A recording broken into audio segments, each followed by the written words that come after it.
Hi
guys, I thought I would just pop on today and give you a little life update as well as saying happy St. Patrick's Day.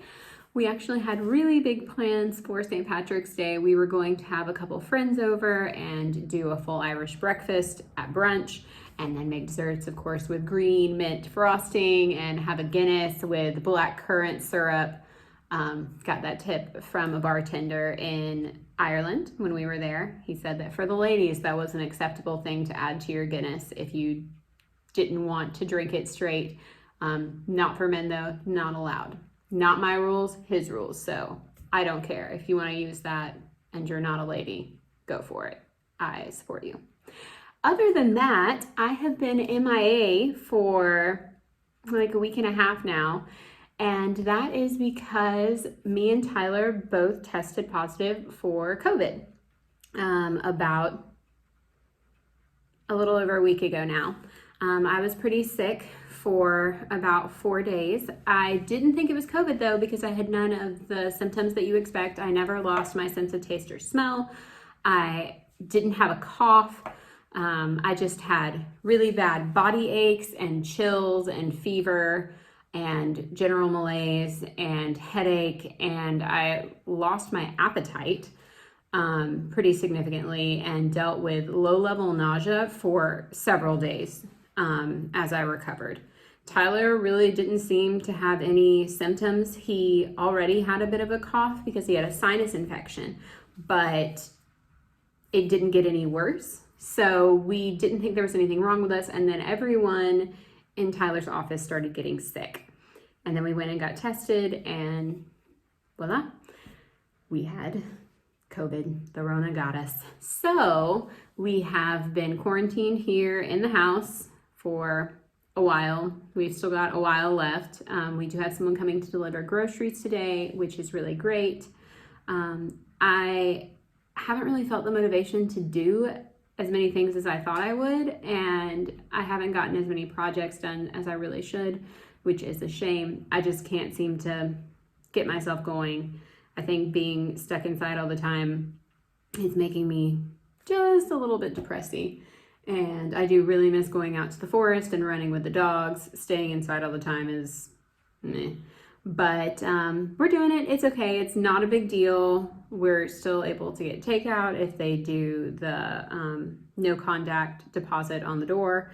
And like I said, we do have people who are willing to bring us groceries. So we're just kind of chilling at the house. I've tried playing some video games with Tyler.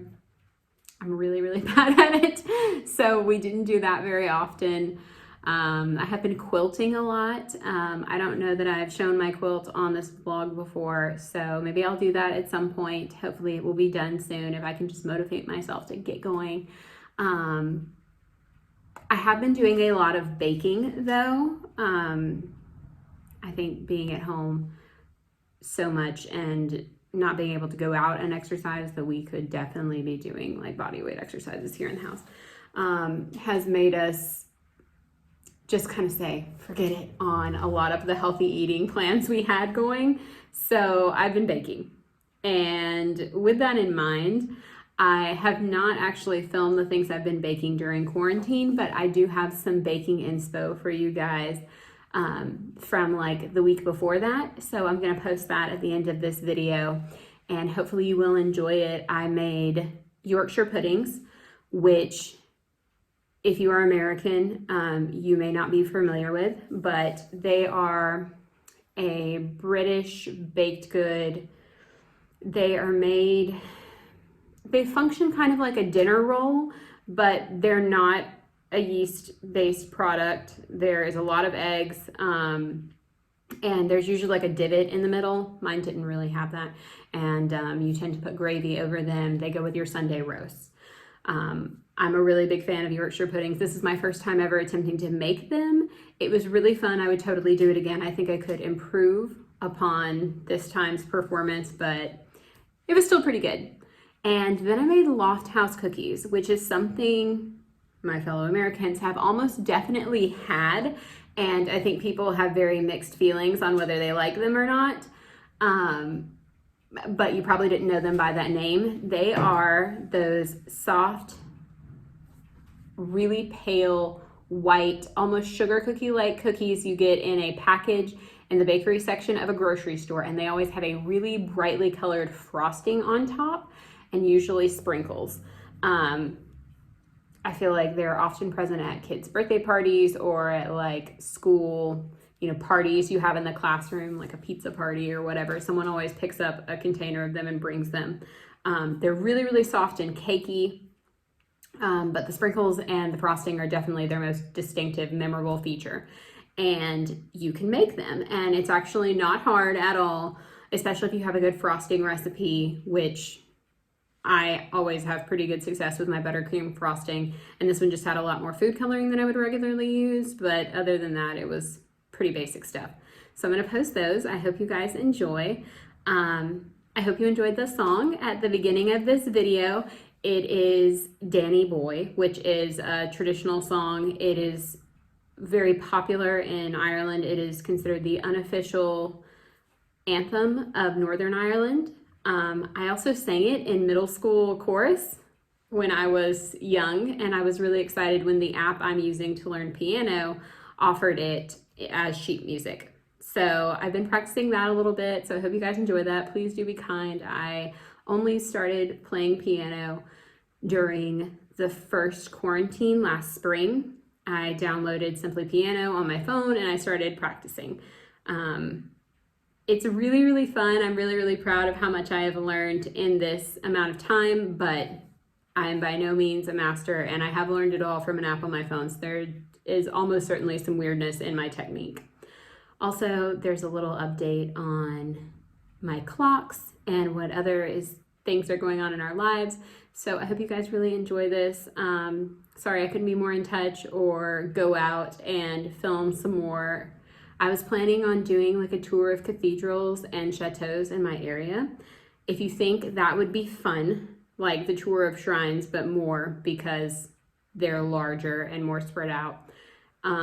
If you think that's a great idea, then please come down in the comments and let me know. Give me some feedback on that, because it does take a little extra work. And I just want to know that you guys will actually like that and it's not just something you're not interested in. All right, so I hope you guys enjoy this. Here we go. Isn't she gorgeous?